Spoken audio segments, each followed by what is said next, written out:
Korach, parachat Korach, une paracha très particulière. Il y a eu deux grandes punitions, deux grands scandales qui se sont passés à cause de la dispute de Korach. La terre qui a ouvert sa bouche. Pourquoi on appelle ça la bouche? Parce que la terre parlait. C'est marqué Nassou les Kolam.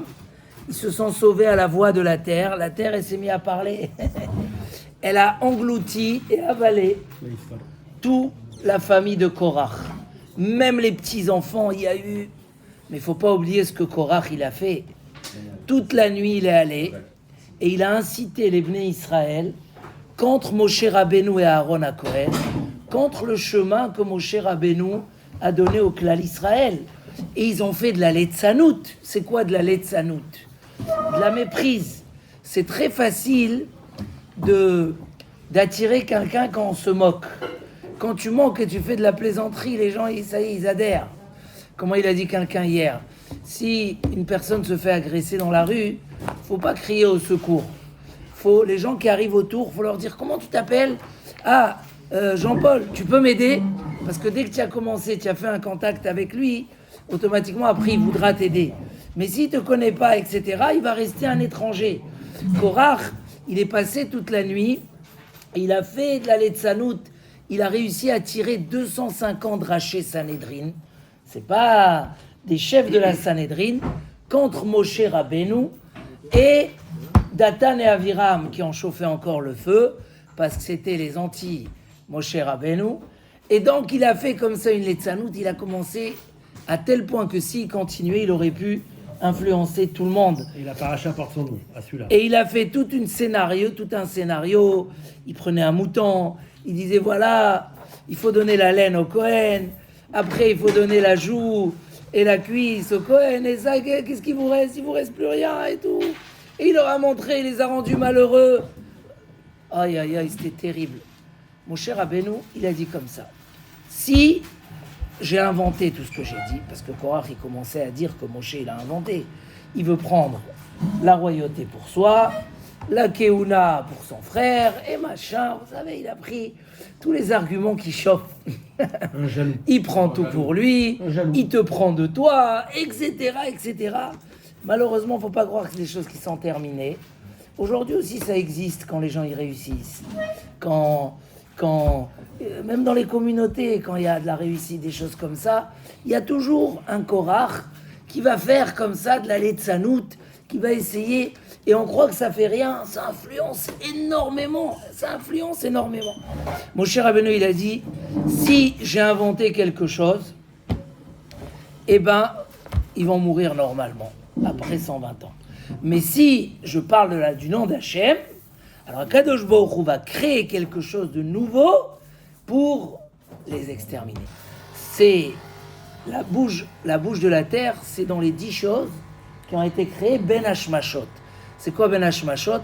Entre le monde matériel et le monde spirituel. C'est-à-dire qu'à la fin, quand Kadosh Baruch Hu finissait de créer le monde, il a créé des choses qui vont être spirituelles, inexplicables, miraculeuses. Et d'une autre part, ça va être dans la terre. Donc ça a été prêt. Mais mon cher Rabbeinu, il a demandé qu'il y ait quelque chose de nouveau pour que tout le clan d'Israël soit marqué. Et là, la terre a ouvert sa bouche et a avalé. Mais il n'y avait pas que ça. Il y avait aussi les 250 personnes que pour les calmer, mon cher Rabbeinu leur a dit, écoutez, moi je vous donne le choix de faire la kétoret. Mais celui qui n'a pas été choisi, si votre réclamation est à tort, alors le feu va sortir et va vous brûler. Donc ils étaient vraiment dans un danger de mort. Avec un risque de... Et ils ont accepté Achataim Benafshotam. Donc ils ont brûlé les 250. Et Korach, comme on a expliqué hier, il a eu les deux. Il a brûlé avec ceux qui ont été brûlés, et il a roulé comme un ballon, et il est tombé dans le trou. Pourquoi? Pour pas que les gens se plaignent contre Hachem. Ils disent, Korach, il nous a fait rentrer dans ce pétrin-là, et lui, il n'est pas mort. Donc il fallait que les deux groupes, les sroufines et les blouines, on les appelle, les brûlés et les avalés, les sroufines et les blouines, que les deux puissent voir Korach être puni avec eux. Mais quand même, toujours c'est un petit peu difficile à comprendre. Moshe Rabbeinu, le modeste des modestes. Vaïsh Moshe anav me'od mikol ha'adam asher al penei ha'adama. L'homme le plus modeste. Qu'est-ce qui se passe? Comment il va punir aussi dur comme ça? Quand même, de voir tous les familles avaler avec les enfants, les Bnei Israël n'ont pas supporté. Ils ont vu le miracle. Ils se sont tous réunis, sont venus se plaindre. Aten, Hamiten et Am Hashem. Vous avez tué le peuple d'Hachem, vous étiez trop dur. Il y a ici 250 rabbanim. Les 250, ils ont brûlé. Il y a ici toute la famille de Korah. C'était une famille ultra riche, ultra lévi. Tout le monde les connaissait. C'était des lévis. Et aussi très important au niveau de la Kedusha. Tzadik Katamar Ifrach, Sofet Evot, Korach. Il dit le Harizal, Tzadik Katamar Ifrach, c'est Korach. Que Korach, Béhémet, il devait être Kohen Gadol à la fin des temps. C'était un grand tzadik. Donc des familles très connues comme ça ont été avalées. Les gens ont pu voir ça un peu comme un règlement de compte de Moshe Rabbeinu, et très sévère. Donc comment on peut comprendre ce que Moshe Rabbeinu a utilisé comme ça, cette sévérité? Il faut faire un exemple. Hein? Parce que c'est un danger pour tout le monde. Il a fait un exemple. D'accord, qui disent qu'ils meurent sur leur lit C'est un danger pour tout le monde. pour sauver du danger. Mais Parce que comment- en fait, c'est quelque chose qui peut tout casser. Mais comment la paracha s'appelle Korah avec tout ce qu'il a fait? Je comprends pas. Laisse Korah tranquille, il a le droit à une paracha à son nom, non? C'était un C'est tzaddik. souvent comme ça. Après, c'était un peu légitime, parce que c'était le troisième après. Oui, lui, il a réclamé qu'on l'a dépassé. On a donné la place de la présidence au fils de son frère qui est plus petit que son père. Donc on n'a pas fait dans l'ordre des Il a choses. été vexé. Il a été vexé. Mais c'est sûr que vous répondez juste quand vous dites qu'il fallait sauver. Parce qu'il y a des moments où, si tu es gentil, tu détruis tout. Mais il y a ici quelque chose de très intéressant. Je me souviens que mon père, jusqu'à 120 ans, Amen. il avait parlé très longuement de ce Ramban sur la paracha. Que Akadosh Baruch Hu dit à Moshe Rabbeinu, éloignez-vous du peuple, je vais exterminer le peuple. Va'achale otam keraga. On ne parle pas dans la faute des explorateurs. On n'est pas dans la faute du veau d'or. On est dans une dispute interne. Et quand même, Akadosh Baruch Hu, il dit à Moshe, va'achale otam. Et Moshe Aaron, il demande, quoi, Aïch echad yecheta ve'al kol ha'eda tiktsof. Il y a un homme qui a fauté. Pourquoi tu te mets en colère sur tout le peuple? Et Hachem, il a pardonné. Demande le Ramban, c'est quoi cette histoire? Pourquoi Hachem, il veut exterminer le peuple? Ils n'ont rien fait. Et s'il fait, il mérite extermination. Comment Moshe Rabbeinu, il prie? Il dit comme ça. Yamidat Adin et Yamidat Arachamim. La Midat Adin a trouvé qu'il fallait exterminer le peuple. Pourquoi? Parce que ils ont douté de Moshe Rabbeinu. Il y a beaucoup de gens, ils ont dit nous on ne se mêle pas de la dispute. D'abord c'est une règle, dans une dispute, ne te mêle pas. Eux ils vont faire la paix, et toi tu vas rester dehors. Comme ça il dit le Roche, dans le Chotraïm et la Roche, ne te mêle pas d'une dispute. Après, même Trump et Khamenei vont peut-être faire la paix, on ne sait pas. Mais toi tu vas rester dehors, donc ne te mêle pas d'une dispute. Essaye. Les Bnei Israël ils ont douté. Et dit la Gemara, Kol hameharer achrei rabo, qui meharer achrei ashrina. Douter de son rave, c'était comme si douter d'Akadosh Baruch Hu, parce que c'est Moshe qui nous a donné la Torah. Si tu doutes de Moshe, donc les gens, ils étaient là, ils savaient toute la vérité. Ils ont vu Moshe Rabbeinu descendre avec les tables de la loi. Ils ont vu, il y avait zéro doute. Alors quoi? Il les a chauffés. Malheureusement, la faiblesse psychologique d'un homme, c'est qu'il va douter. Un homme, tu peux voir, il a 30 ans de Shlom Bayit, tout va bien. Puis il y a eu une grosse dispute, celle de la quarantaine, la claque. Et il va commencer à douter, ouais, finalement, il commence à chercher, ah ouais, mais elle m'a crié. Tu vois qu'il y a un problème temporaire, qu'est-ce que tu remets? Mais, comme il dit le Chovot Alvavot, la force principale du Yetzer Hara, c'est les sapek lecha machinit barer lecha. Des choses qui étaient claires chez toi, les remettre en doute. Et il est capable de faire contre toute logique, parce qu'un homme, il a des fragilités. Mais tout était clair, il n'y avait pas de doute. Comment il m'a dit quelqu'un hier d'extraordinaire? Il m'a dit, Chaz Shalom, je suis gêné de vous dire ça, mais ça me met des questions sur ma Emouna. Non, mais non, Mais il n'arrivait pas à dire qu'il a des questions de la Emouna, parce que réellement, il a une Emouna extraordinaire. Mais quelque part, comme si qu'il accepte que vu que ça s'enchaîne et ça s'arrange pas. Pitom, en même temps, son appartement, ils veulent lui prendre. Pitom, ça. Plein de choses, donc ça le bouscule. Il dit, ça, non, mais il n'a pas de doute de Emouna. Alors quoi? Le Yetzer Hara va faire douter l'homme, même sur des choses chez Nidbarer Lecha. C'est une très grande force. Comment ils ont dit la gématria de Safek, c'est quoi? Amalek. Non. Le doute. Et on va voir que un homme peut réussir s'il est 100% sûr de ce qu'il fait.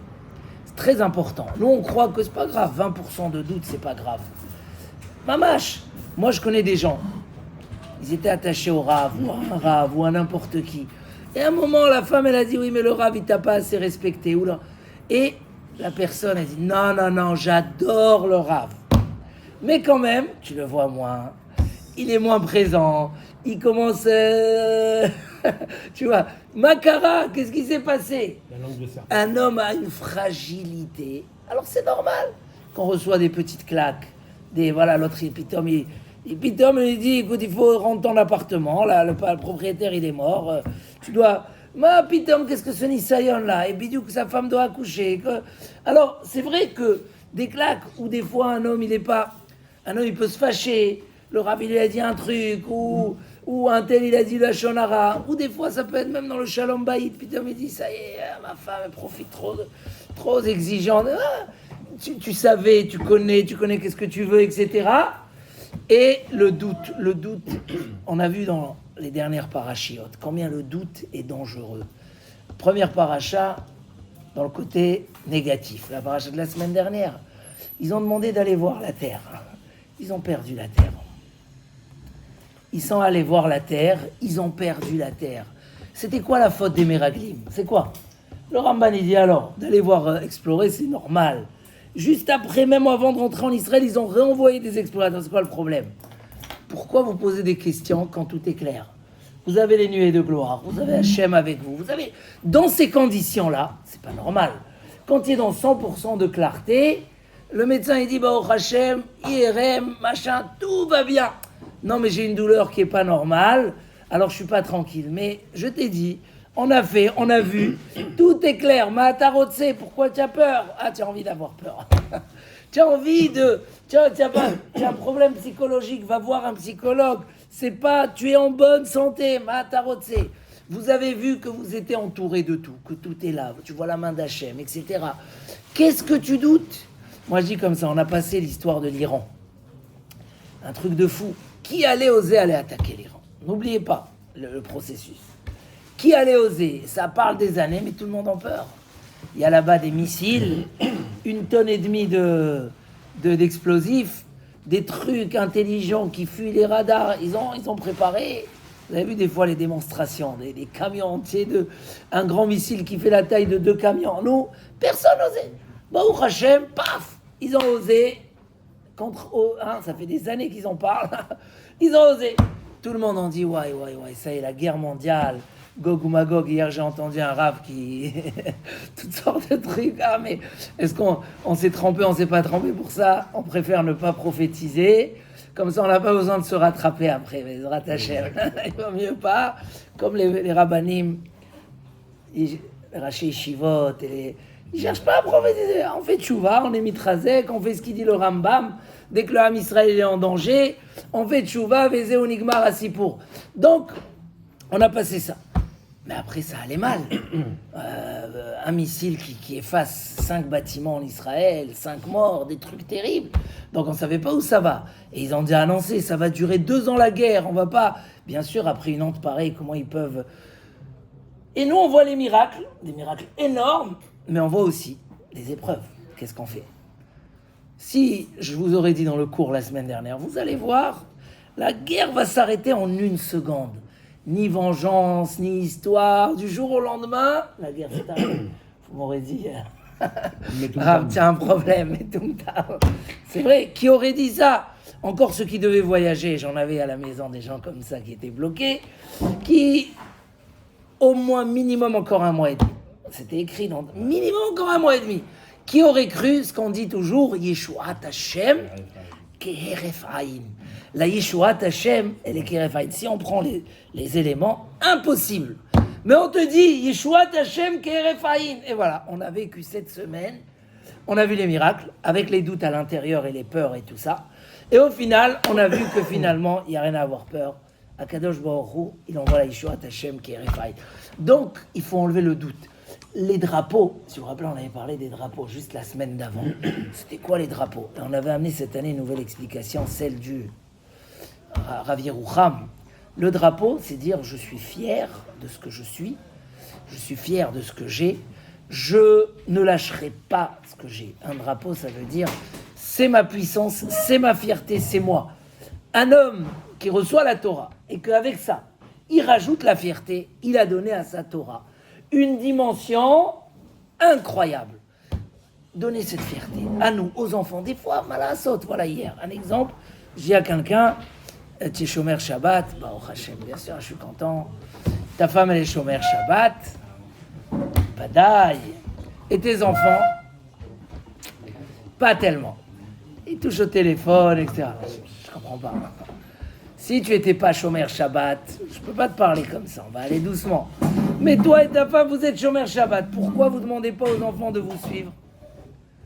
Si tu es fier, tu sais que tu as la plus grande richesse au monde. Tu la laisses pas passer aux autres.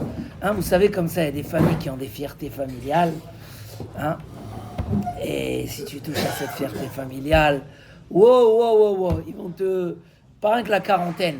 Parce que chez eux, il faut avoir cette fierté, lever le drapeau. Si un homme il lève le drapeau, il transmet. Et c'est jamais trop tard de bien faire. Si un jour tu dis à tes enfants, nous la famille c'est Teire. Nous la famille c'est Akadosh Baruch Hu, c'est Akadosh Baruch Hu. Nous la famille c'est ça. Parce que tu es convaincu, ne laisse pas le doute. En fait le doute il te vole 20-30% de tes forces. Aïe, qu'est-ce que c'est Chaval. Qu'est-ce que c'est Chaval. Un jour comme ça, un homme il était en train d'ouvrir une société qui était en fusée. Et quelqu'un lui a dit, écoute, non, tu dois me mettre avec toi, Je lui ai dit, non, papitom, ne fais pas ça, famille, machin, etc. Aujourd'hui, il doit payer des millions pour... Mais pourquoi tu as donné 30%? Pourquoi? Tu n'avais aucun. Tu pouvais t'arranger autrement. Pourquoi? Ça veut dire un homme, quand il a les forces, il les évalue pas suffisamment, il les estime pas. Et à cause de ça, les Bnei Israël ont douté de Moshe Rabbeinu. Akadosh Baruch Hu dit, vous doutez de Moshe Rabbeinu? Il voulait les exterminer. Alors, la Midat HaRachamim, il dit le Ramban, de dire non, ils ont été tentés, etc. Il faut comprendre la personne. Hachem, il a accepté. Mais si on verrait les choses, Midat Hadin, vous êtes fous de douter de Moshe Rabbeinu, vous allez perdre Moshe Rabbeinu. En davar kazé, il faut être acharné à ses valeurs, acharné à son limoud. Voilà, ceux qui viennent, ils ont décidé de venir, il n'y a pas. Si tu commences un jour à douter si ça vaut la peine, 2 jours après, tu n'es plus là, Nigmar. Il faut être acharné après les rabbanim. Ceux qui sont acharnés, des fois, on est étonnés. On arrête de faire, on voit des gens qui connaissent tout le chasse par cœur. Ah non, ça, je vais aller demander à Rav Intel, à Bnei Brak. Qu'est-ce que tu as besoin d'aller demander à un Rav Intel? Tu es toi-même. Non, on est acharné et ça donne de la grandeur. Ça donne de l'élan. C'est comme quelqu'un qui veut faire le marathon. Il y a un marathon vélo ou c'est que, comment on dit la course au vélo? Faire la course au vélo. Alors j'ai appris qu'il y a des vélos qu'on achète à des prix, Hashem et Rachem, des dizaines de milliers d'euros, mamache. J'ai appris ça dernièrement. C'est des vélos. Il dit non, bon Hashem, c'est pas la peine le vélo. Je suis sportif. C'est pas besoin. Alors je vais prendre un vélo normal. Ma baya, je vais pas gagner. On verra quand tu vas être à la fin de la rangée, tu vas regretter, tu vas dire aïe. Mais moi je pensais que j'avais pas besoin de ce vélo. Je pensais que j'avais pas besoin d'un rave, j'avais pas besoin d'une yeshiva, j'avais pas besoin d'un beta midrash, j'avais pas besoin d'un bon copain. C'était pas grave si je tolérais. Paf, l'homme il perd tout. Alors à Botaï, c'est pour ça que mon cher Rabbeinu était sévère. Alors pour sauver le peuple, vous avez eu raison. Mais pourquoi c'était tellement important de faire du bruit? Ça allait passer, Maïesh, non. Il fallait marquer le coup très très fort. Pourquoi? Sinon, les Bnei Israël auraient perdu ces 20% de confiance. Et 20% de confiance, résultat à la fin, des pertes énormes et inimaginables. Soyons rabotailles, levons le drapeau de la Torah. selon toutes ces valeurs, selon tout ce qui est marqué dans Pirkei Avot, avec toutes les valeurs, Aselecha Rav, Knelecha Chaver, Enidar Elabe Makom Torah, tout ça c'est des choses, c'est pas des détails en plus. C'est tout le moteur de la chose. S'il n'y a pas le moteur, Nigmar, tu peux être ce que tu veux, on te dépasse. Gamarnou.